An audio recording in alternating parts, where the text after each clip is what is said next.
This is a letter to members of Congress. My name is Bonnie Calcagno.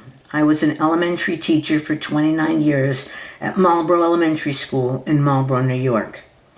The U.S. government gang stalking, which began for me in 2006, has been going on for at least 2 decades. I am requesting that Congress launch an investigation into government gang stalking, much like the Church Committee investigation into COINTELPRO. The rest of this letter will outline my experience with U.S. government gang stalking, with the hope Congress will stop this illegal and unconstitutional program, which violates my rights under the Bill of Rights and is a cruel, abusive program which deliberately inflicts bodily harm and psychological torture. How my government gang stalking started. I was living in Newburgh, New York. In the years after 9/11, a lot of firemen moved up from New York City into my new development. One of them moved in right next to me. There was a property boundary dispute between us. This started a conflict. This is how my government gang stalking began, as a result of a personal vendetta. For the full story, see my YouTube video at the link stopgangstalkingpolice2.com/mystory/. Who are the gang stalkers? The people who gang stalk are police, firemen, EMS, ambulance drivers, both public and private, security guards, people using what the FBI calls conspicuous surveillance. In my gang stalking, people who I believe are neighborhood watch group members or citizen corps members, using red cars, trucks, wearing red, using red baby strollers, motorcycles, etc. In mobbing me. The technique that forms the core of U.S. government gang stalking is the neurolinguistic programming technique called anchoring. An anchor is something all the gang stalkers use in conspicuous surveillance, an FBI term, in mobbing the target throughout the day, the year, and in my case, the 2 decades. I have seen reports of other gang stalkers where the anchor used was different from the anchor used in my gang stalking. Mobbing takes place in the context of ordinary behavior. I exit my house, a gang stalker exits their house, or a car passes in front of me. In the beginning in Newburgh, New York, the gang stalkers' neighbors would exit their homes wearing red as I went out to go from my development to North Plank Road, and leaving it, a fireman or a fire engine or a police car or an EMS or an ambulance would pass in front of me. The way ordinary behavior can be distinguished by gang stalking mobbing behavior is by its frequency. It is ordinary for a member, for a neighbor, to once in a while exit their home in red as you exit your home. But if this happens frequently with all your neighbors, you are most likely being gang stalked, mobbed. Frequency is the key. Moving from New York to California. One of the reasons I moved from New York to California was to escape the gang stalking. I had written many letters explaining government gang stalking to public officials, but nothing helped.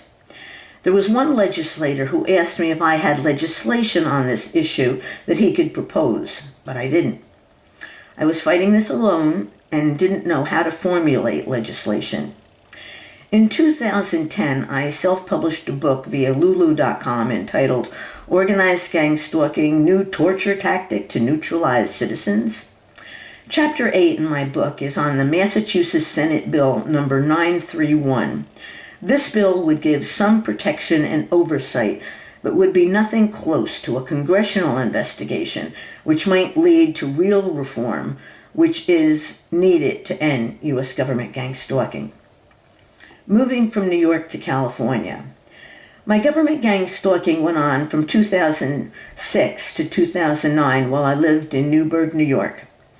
It not only took place in Newburgh, but also when I went into neighboring communities, Wappingers Falls, Poughkeepsie, the city of Newburgh, I lived in the town, Cornwall, New Windsor.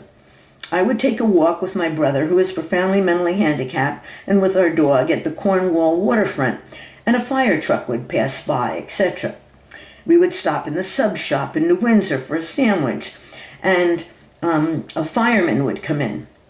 We would take a walk in the Newburgh Mall, and an alarm would go off in Bonton's, and a fireman would walk by us, actually many firemen. As I traveled from New York to California by car, things like this would happen. I would come out of a motel room in Oklahoma, and a person wearing red would come out of their room.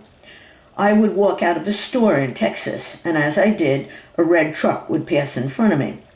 This went on in Oklahoma, New Mexico, Arizona, Texas, and I was gang-stalked when I arrived here in California, where I have lived from 2009 to currently. How do I believe U.S. government gang-stalking started?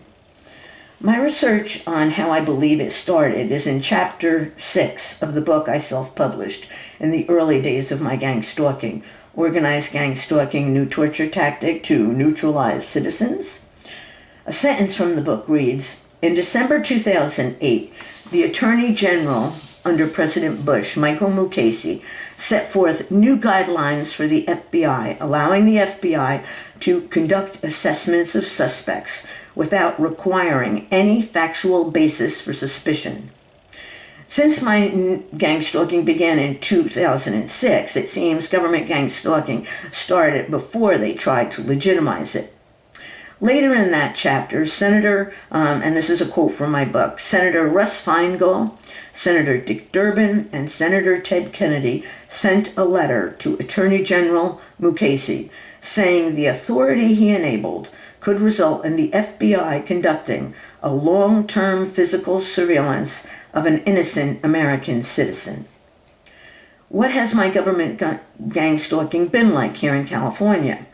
You can see what my mobbing, government gang stalking, looks like in pictures, videos, by going to my YouTube channel, at my YouTube channel, youtube.com/@BonnieLeeC. Under playlists, you can see specifically the gang stalking by police and firemen. In addition to the mobbing, there is the unremitting harassment. Siren sounds. For instance, I'll try to go into my backyard and there will be siren sounds. Beeping throughout the day. Construction noises or noise of power equipment around my house. Malware on my computer. Buy a new computer, it's back the next day. Interfering with your TV. Reading your email so they know when your appointments are and can have someone in red there when you arrive. So they know when your packages are arriving and can have a neighbor mob you doing same-time exit entry when you open your door to get it. Having workers set off alarms inside stores when you are there or as you take a walk in the community. Getting delivery people to sabotage your order. Having the ceiling lights in your home twinkle. Having ceiling lights in your home go out on and off. At first, when I came home and tried to open my electronic garage door opener, I could only do so after multiple tries. Inside my garage, when I tried to enter my car, the car doors, excuse me, all by themselves, would repeatedly open and close their locks.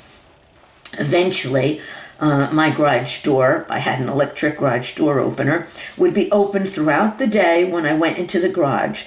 So I had to take out the battery, and on YouTube someone showed me how to lock my garage door from the inside. So now I can only exit my garage manually. Deleting things from my email so I couldn't tell when I sent an email what the person I'm sending it to would receive. When I take out my garbage cans out, there is mobbing and anchoring, lights blinking on and off from some of the houses.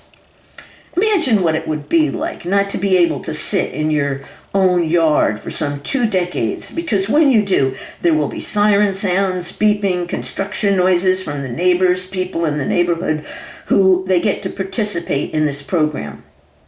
They try to socially isolate their government gang stalking targets.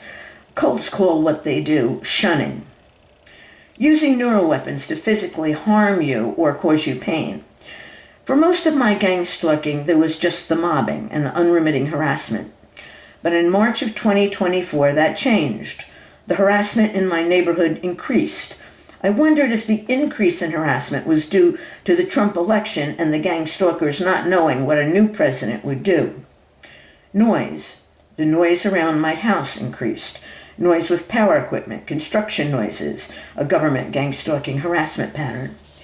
Indications of wanting to move, which are ongoing.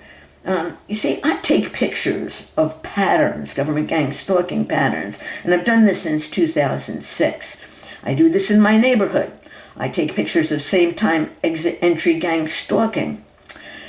So it was interesting, and when all this escalated in March 2024, that I started getting repeated letters from a woman, not a corporation who buys houses, but an individual woman who said she liked my house and wanted to buy it.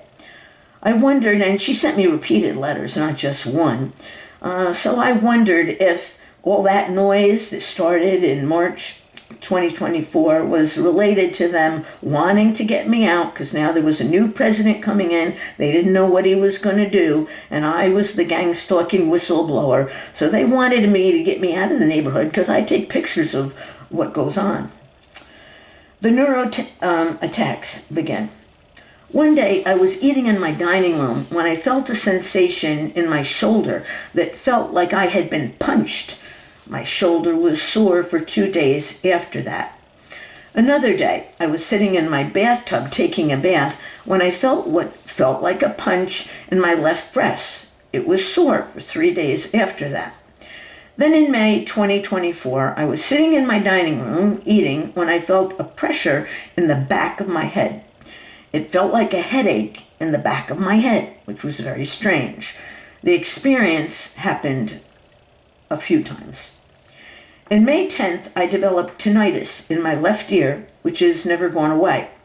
I was also during this time feeling very exhausted.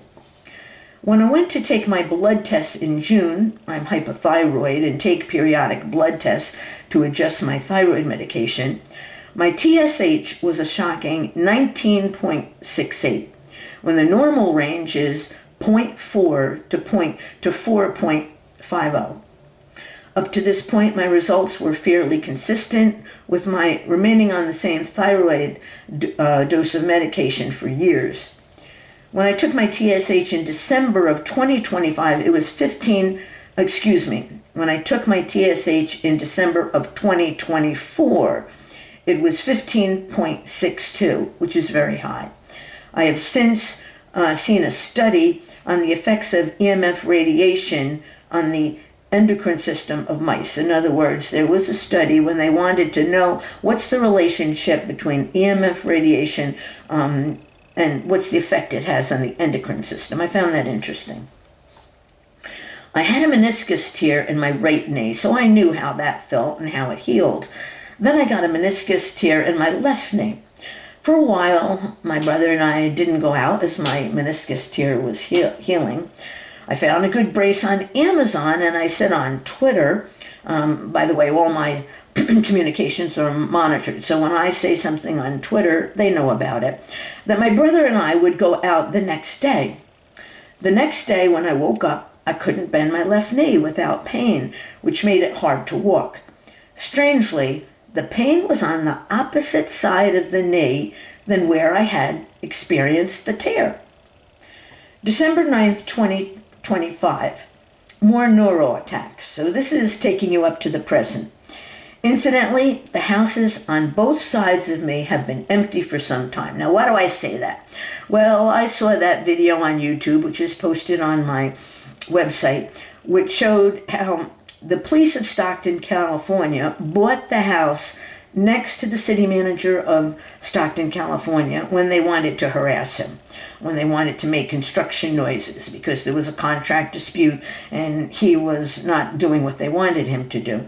Also, I had read about Ted Gunderson, an FBI agent online who was gang stalked, and he was concerned about apartments near him because he felt that maybe his gang stalking was turning physical. And in fact, he moved out of the state because of that.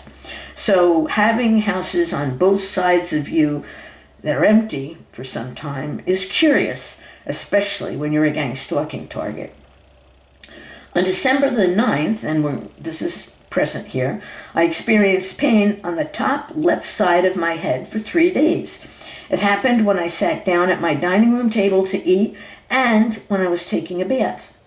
I posted this experience on my website, stopgangstalkingpolice2.com. The next day, December 12th, after I posted that, both my TV, while I was watching a Prime movie, and my brother's TV, I have a profoundly mentally handicapped brother, and he was watching YouTube singing Christmas videos, were taken out. In other words, we were knocked off the network. I called a Cox Tex for support after trying to reset the cable boxes myself. The tech could only get back my regular cable channels, not the channels that we were watching, not my brother's YouTube videos or my Prime movie channel. Interruptions on my TV service by disconnecting me from the network is a common gang stalking tactic. I say that they own the electronics in my house. The Manual for Gang Stalking Operations, in a book by Dr. Rauni Kilday. Dr. Rauni Kilday, and I'm pronouncing that the best I can, it's on my website, was a Finnish doctor with a long list of credentials, which I posted on my website. She was also a gang stalking target. For a while, she was married to a diplomat. She spent much of her adult life going to international conferences. If during them she discovered international violations of rights, she would document them in her books. She published the Manual for Organized Gang Stalking Operations in one of her books. I have a link to it on my website, and you can also find the manual online. It is an excellent description of government gang stalking. From this you can deduce that government gang stalking, because she was in Finland, is not just happening in the United States. For instance, and I'll pronounce this as best I can, Ngita Lemma was a mechanical engineer of Australia, in Australia. Before he died in his 40s, he wrote many articles on gang stalking, emphasizing neuro attacks against him. And you can find those articles at Enlemma, ENLEMMA.substack.com. For most of these 2 decades, I have been fighting to expose U.S. government gang stalking alone. But then, in the last couple of days, and when I see something online about gang stalkers and things like that, I don't know if it's legitimate, I don't know if it's not legitimate, but this seemed to be legitimate, and it's called Project Puppet. It's at puppet.blog/content/project-puppet/. So this is a blog that shows research that our government has been doing into various things. Now, like I said, for most of my gang stalking, it was just conspicuous surveillance, mobbing, and unremitting harassment. I didn't think that when people talked about neuroweapons and things like that, that was legitimate, because I had never experienced it. But that changed in March 2024, and it's been going on recently with me. So this is outrageous, and that's what Dr. Lemma said in all those articles in which he said that there were physical attacks being made against him. And he wrote multiple articles about that. And you can find them at enlemma.substack.com. So when I see this new group, Project Puppet, I don't know if they're legitimate or if they're not legitimate, but I think it's worth a look. And he also has an organization called targetedarmy.org, in which he's trying to get people like me to write letters to Congress asking for an investigation. Do I know if it's legitimate or not? No, but I did join it.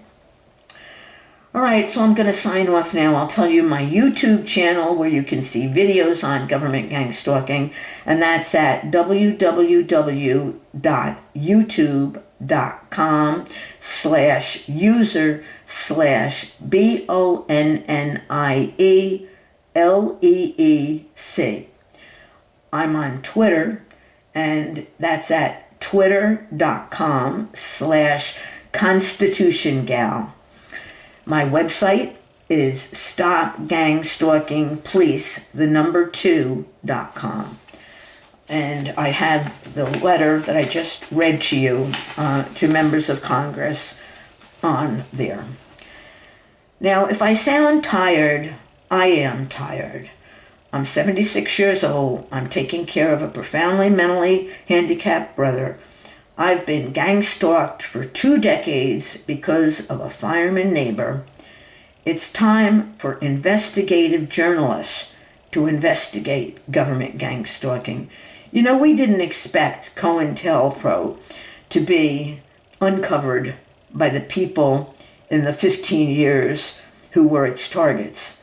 We can't expect this program, U.S. government gang stalking, to be exposed by targets. They laugh at us. They call what we report conspiracy theories. It's time for investigative journalists to try to expose this. Go to my website, stopgangstalkingpolice2.com. I have links to all the pages on my website. I have pictures of police gang stalking me and people gang stalking me. We need help. Thank you.